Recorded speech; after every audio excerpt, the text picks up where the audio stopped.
Welcome to SM cooking channel. আজকের recipe ঘরোয়া পদ্ধতিতে চিকেন কষা। চিকেন আমি নুন, হলুদ, ধনে গুঁড়ো, জিরে গুঁড়ো, আদার গুঁড়ো দিয়ে ম্যারিনেট করে রেখেছি।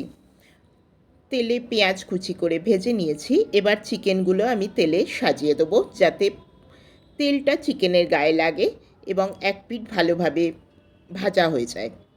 এক পিঠ ভাজা হলে আমি চিকেনগুলো উল্টে দেবো, ভালো করে মশলার সাথে কষিয়ে নেব।